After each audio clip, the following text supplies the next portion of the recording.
Et c'est une façon de faire du commerce un peu particulière. Bonjour Javier Blas. Bonjour. Merci d'être avec nous, avec un traducteur, puisque vous êtes anglophone, vous êtes éditorialiste chez Bloomberg et auteur de ce livre que j'ai dans les mains, qu'on va montrer à l'écran. Ça s'appelle « Un monde à vendre, la saga des traders de matières premières ». C'est publié chez Novice Éditions. Alors on parlait du cacao il y a un instant. Dans votre livre, vous parlez justement des traders en matières premières. Pour bien comprendre ce dont il s'agit, ce sont des individus qui achètent des matières premières comme du pétrole, des céréales par exemple, ou du cacao, et qui les revendent ensuite aux plus offrants. C'est un principe aussi vieux que l'humanité, à l'époque où on faisait du troc. Dans votre livre, vous expliquez que c'est à partir des années 50, après la Deuxième Guerre mondiale, que ce commerce, entre guillemets, a pris de l'importance. Pourquoi à ce moment-là précisément ? Alors, ce que nous avons commencé à voir, c'est le début de la mondialisation, l'explosion des échanges internationaux, le monopole des grandes entreprises internationales du domaine du pétrole également. Et ce qu'on a vu également, c'est l'effondrement de l'Union soviétique, ce qui a ouvert de nouveaux marchés absolument immenses. N'oublions pas que la Russie, à l'époque, était déjà un des plus grands producteurs de ressources naturelles, et puis l'avènement de la Chine. Tout cela s'est fait en l'espace de 5 décennies et a véritablement modifié en profondeur les marchés de matières premières, avec des systèmes commerciaux très différents. Donc, effectivement, sont arrivés ces traders que l'on ne connaît pas, mais qui vivent très bien. Alors, effectivement, ils sont dans l'ombre et les chiffres que vous donnez sont à peine croyables. En 2019, les 4 plus grosses maisons de trading en matières premières affichaient un chiffre d'affaires de 725 milliards de dollars. C'est un montant supérieur à celui des exportations d'un pays comme le Japon, par exemple. Pourtant, ces sociétés que vous nommez dans votre livre, Glencore, Trafigura, Cargill, elles sont inconnues du grand public. Est-ce que ces sociétés, elles essayent de rester cachées ? Absolument. Elles souhaitent rester et travailler à l'ombre. Alors je pense qu'elles sont un peu plus ouvertes aujourd'hui qu'elles ne l'étaient il y a 10 ou 20 ans. Je me souviens que lorsque j'ai commencé à m'intéresser à ces sujets il y a à peu près 25 ans et que j'ai essayé d'aborder ces traders, à l'époque, ça n'allait pas bien loin. C'est-à-dire que ça n'allait jamais plus loin qu'un coup de fil. Et puis petit à petit, ces entreprises se sont internationalisées, mais elles opèrent encore aujourd'hui largement à l'ombre. Si par exemple un PDG d'une de ces entreprises allait dîner dans un restaurant à Londres, personne ne le reconnaîtrait. Si le PDG de Total va dans un restaurant, on le reconnaît. On le connaît. Il en va de même pour ExxonMobil ou BP. Ces gens-là travaillent et vivent dans l'ombre. Ce sont d'ailleurs des entreprises privées qui appartiennent à quelques familles ou à quelques individus et pour cette raison-là n'ont pas besoin de publier énormément d'informations comme ils sont obligés d'autres entreprises qui sont cotées en bourse et pas d'interview non plus. Alors, ces traders, ils opèrent dans l'ombre, mais en même temps, ils sont, et vous le dites dans votre livre, ils sont indispensables à notre économie. Pour prendre un exemple concret, vous racontez ce qui s'est passé durant la crise du Covid en 2020. Ces entreprises de trading ont profité de la chute du cours du pétrole. Il faut rappeler que le pétrole était devenu quasi gratuit durant quelques heures en 2020.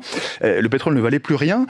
Et ces entreprises ont spéculé sur le pétrole et ont fait des profits plantureux de cette façon. Comment est-ce qu'elles ont agi ? Qu'est-ce qui s'est passé ? Eh bien, elles savaient qu'à un moment donné, la demande remonterait.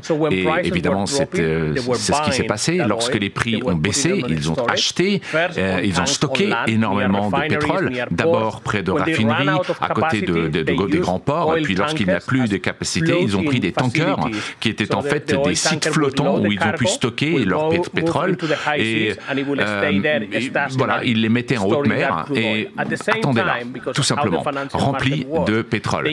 Les marchés financiers sont faits ainsi. Ils pouvaient ensuite vendre plus tard, revendre un an, 2 ans plus tard, et évidemment l'écart de prix entre le moment où ils ont acheté, par exemple $30 le baril, à un moment donné c'était zéro, vous le disiez, et 2 ans plus tard on était à 50, 60, $70. Donc imaginez l'écart, et cet écart constitue de l'argent pour eux. Alors il faut beaucoup d'argent pour acheter, il faut financer tout cela, il faut avoir les capacités de stockage et le courage, bien évidemment, de dire, voilà, on est dans un moment extrêmement difficile, l'économie mondiale force tout le monde à rester chez soi, ces gens-là ont eu du courage et dire, ça ne va pas durer. D'ici 2 ans, l'économie va reprendre et ça va revenir à la normale. Alors, on prend le risque et ils l'ont fait. Concrètement, comment est-ce qu'ils procèdent, Javier Blas?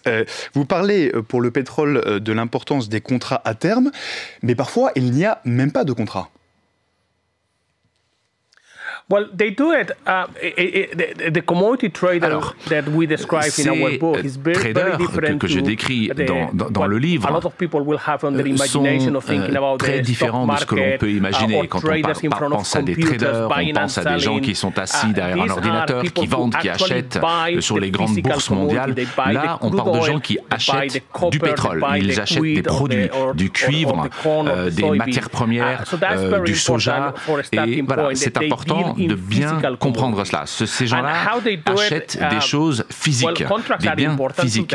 Donc les contrats sont importants, évidemment, pour ces gens-là. Néanmoins,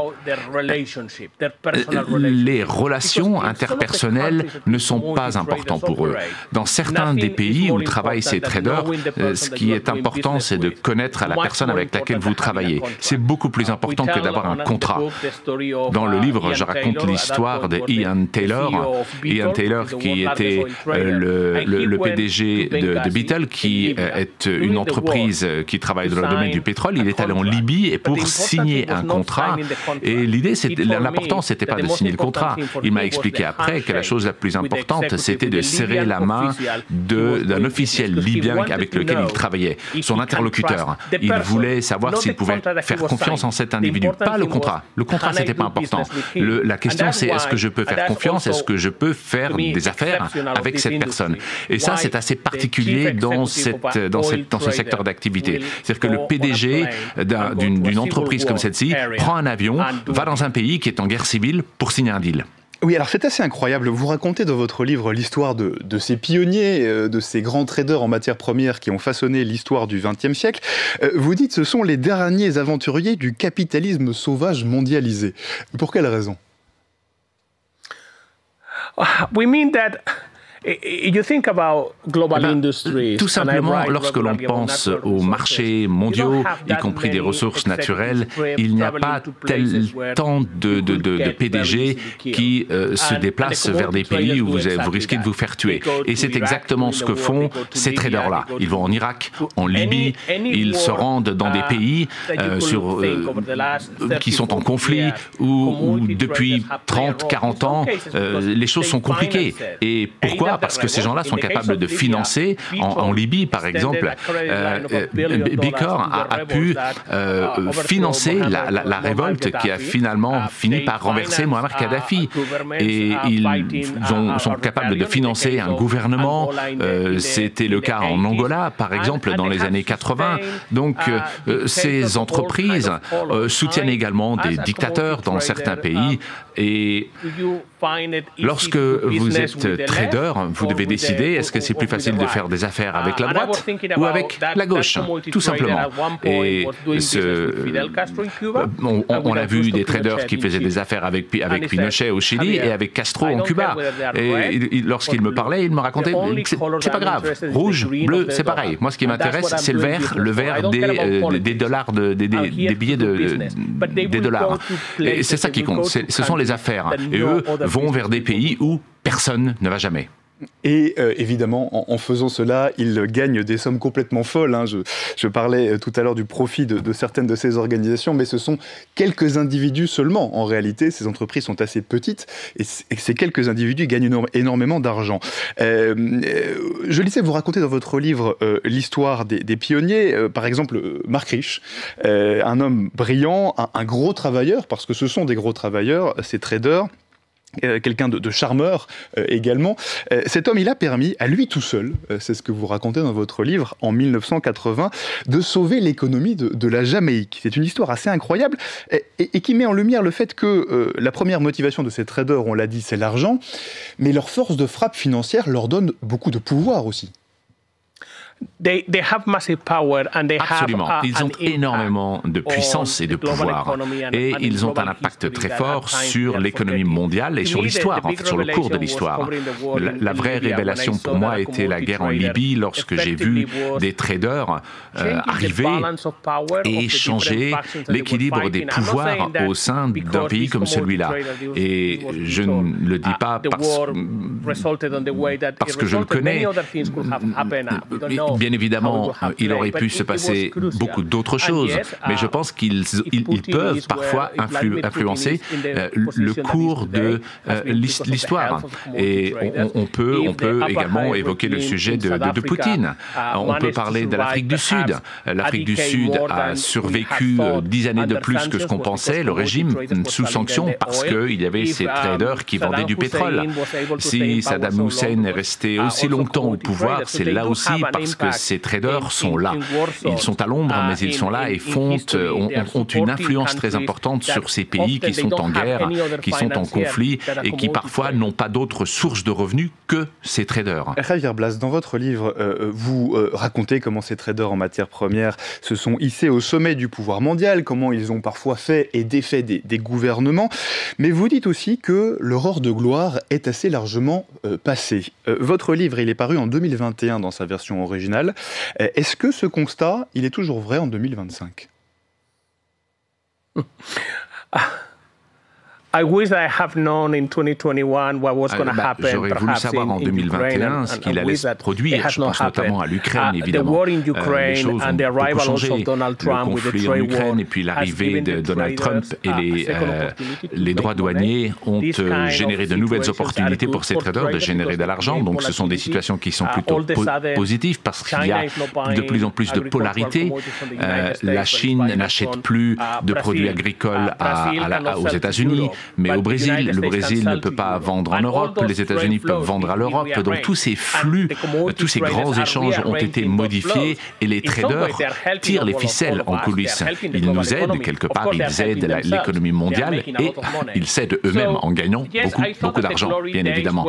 Donc oui, leur heure de gloire est un peu passée, mais j'en suis un peu moins sûr aujourd'hui avec ce qu'il s'est passé depuis quelque temps maintenant. On voit quand même que leurs profits sont encore très important. On voit que l'invasion de l'Ukraine par la Russie a été une formidable opportunité pour eux pour gagner beaucoup d'argent. Et ça, je ne m'y attendais pas. Je pense également que, oui, on arrive peut-être à une fin qui dure encore de cette période d'or, mais il y a eu un petit rebond quand même. Alors, il y a quand même des choses qui ont fondamentalement changé dans le marché globalisé tel qu'on le connaît aujourd'hui. La première chose que vous pointez, c'est l'apparition d'Internet. Parce qu'aujourd'hui, tout le monde a la même information. Et ça change beaucoup de choses pour les traders en matière première. Yes. Tout à fait. Ces traders aujourd'hui sont face à beaucoup plus de gens. Auparavant, le prix, c'était une information clé. Imaginez le monde à l'époque. Dans les années 40, dans les années 50, passer un coup de fil à l'international coûtait très cher. On ne savait pas ce qu'il se passait. Comme vous le dites, aujourd'hui, l'information est partout, en temps réel. Tout le monde connaît quasiment quasiment en temps réel le prix de chacun des produits. Il y a quelques années, ces traders pouvaient aller dans certains pays en achetant avec le prix de la semaine précédente, alors que ce prix avait évolué depuis. Aujourd'hui, ce n'est plus possible. On a la même information, mais on n'a pas forcément la même analyse de l'information. Et ça, c'est important. Ces gens-là comprennent très bien, parce que cela fait des décennies qu'ils ont des experts qui travaillent pour eux sur ces sujets, et ces traders continuent également à être capables de réfléchir au-delà de ce que nous on voit. Ils sont très très bons pour lire entre les lignes et à relier toutes les informations. Et lorsque je parle avec eux, parfois, je me dis, ah ben oui, là je n'y avais pas pensé, et là, tout à coup, je vois que grâce à ce qu'il me dit, j'arrive à faire un lien entre ces choses. Mais ça n'arrive que lorsqu'ils vous disent les choses, parce que eux, ils ont cette capacité à le faire. Oui, c'est un métier où il faut être aussi créatif, et ça, vous le racontez dans votre livre. J'aimerais venir sur l'aspect moral de ce métier, mais vous venez de dire à l'instant que vous les aviez rencontrés, que vous avez rencontré certains de ces traders. Ce sont des gens qui restent assez secrets, ce sont des entreprises qui n'aiment pas, vous l'avez dit, faire parler d'elles. Est-ce que ça a été difficile de mener cette enquête? Comment vous avez fait pour les joindre concrètement, ces personnes? It was difficult. Some of them didn't want to talk to us. Indeed, certains n'avaient absolument pas envie de parler avec moi. Certains de ces traders nous ont dit allez vous faire voir ailleurs, vous ne nous intéressez pas. Je pense notamment à une entreprise américaine qui travaille dans le domaine des échanges des produits agricoles. Certains d'autres ont accepté que je les interviewe. Mon collègue et moi avons à ce moment-là commencé à écrire ce bouquin. Et certains nous ont dit d'emblée, je ne vais pas tout vous dire, et peut-être que ce que je vais vous dire n'est pas forcément la vérité. Voilà, c'était voilà, ça avait le mérite d'être clair. En tout cas, de nombreux ont été heureux de nous parler, y compris certains d'entre eux qui étaient à la retraite. Voilà, avec le recul, ils parlent des choses qui avaient eu lieu de nombreuses années auparavant. Avec du recul, en disant, voilà, effectivement, on a fait ça. Aujourd'hui, je peux vous le dire, je ne travaille plus pour telle ou telle entreprise, donc aujourd'hui, j'ai la liberté que je n'avais pas à l'époque, et aujourd'hui, je ne risque pas d'être attaqué en justice pour des pots de vin qui auraient été payés dans les années 70. Mais certains secteurs ont aussi exercé une certaine pression sur nous pour ne pas écrire le bouquin. Javier Blas, pour parler, je le disais, de l'aspect moral de ce métier, vous racontez dans votre livre que quand on est trader en matière première, la corruption, ça fait partie du métier. Les pots de vin, ça fait partie du métier. Que ce sont des gens globalement qui n'ont pas beaucoup de morale, mais en même temps, que la seule chose qui les intéresse, c'est de faire de l'argent, mais en même temps, vous dites, et notamment un des traders qui vous parle, vous dit, la réputation, c'est devenu quelque chose auquel on doit faire attention quand même. Est-ce qu'aujourd'hui, ces traders en matière première, ils font davantage attention aux conséquences de leurs actions, à l'image qu'ils renvoient? Est-ce qu'ils sont davantage moraux qu'auparavant? I think that they are more concerned today than they have ever been. Je pense qu'aujourd'hui, ils sont plus conscients de leur réputation qu'ils ne l'ont jamais été. Je pense qu'ils sont beaucoup plus prudents quant à là où ils font des affaires. Par exemple, on a vu qu'avec les sanctions imposées à la Russie, certains de ces traders dont nous parlons dans le livre, qui sont basés parfois à Genève, ont pris un peu de recul. Voilà, et refusent de travailler avec la Russie. Mais bon, ils sont remplacés par d'autres traders qui sont basés en Asie, dans le Moyen-Orient, et qui font exactement ce que faisait cette génération précédente. Donc oui, ceux qui sont en Occident sont plus prudents aujourd'hui, ils suivent certaines règles qu'ils ne suivaient pas auparavant. Mais bon, il y a des gens qui payaient encore des pots de vin il y a quelques années, il y a 5 ans. Alors on vous dit oui, ils vont vous dire oui, avant il y avait des pots de vin, il y avait de la corruption, mais ça c'était avant. C'est de l'histoire ancienne, années 70 ou 80. Non. Certains de ces pots de vin, cette corruption, c'était hier, c'était en 2020. Donc ces traders sont, encore une fois, actifs dans des zones difficiles, dans des pays qui sont en guerre, dans des pays où il y a des conflits. Et la vraie question, c'est est-ce que j'ai envie de faire des affaires dans un pays qui est en guerre? Et pour beaucoup de PDG, la réponse serait de dire non. Et pour ces traders, la réponse réponse est souvent oui. Et ensuite, il faut évidemment voir quel niveau de risque qu'on est prêt à prendre. Mais clairement, les traders dont je parle dans mon bouquin, surtout au cours des 5 dernières années, pour différentes raisons, notamment de justice, certains d'entre eux ont été condamnés devant des tribunaux, notamment aux États-Unis, condamnés pour blanchiment, corruption, et ça change quand même un peu le comportement de ces gens-là. Ce n'est pas un changement de comportement parce qu'on leur a dit voilà, il faut être sympathique maintenant. Non. C'est surtout parce que ces gens-là ont été pris la main dans le sac et ont été pris pour infraction et certains se sont retrouvés en prison, tout simplement. Donc aujourd'hui, les choses commencent à changer. J'insiste, commencent à changer. Merci beaucoup, Javier Blas. Votre livre, je vais le remontrer et on va le remontrer à l'écran. Il s'appelle Un monde à vendre, la saga des traders en matières premières. Vous racontez leur rôle, vous racontez aussi l'histoire des pionniers, de ceux qui ont démarré véritablement, qui ont en tout cas fait prendre à ce business une importance cruciale, et vous racontez leur rôle crucial dans l'économie, même si c'est un rôle caché. C'est un livre dont vous êtes l'auteur avec Jack Farchi. Merci encore d'être venu nous en parler, et merci également à la traduction, à la personne qui a assuré la traduction de vos propos.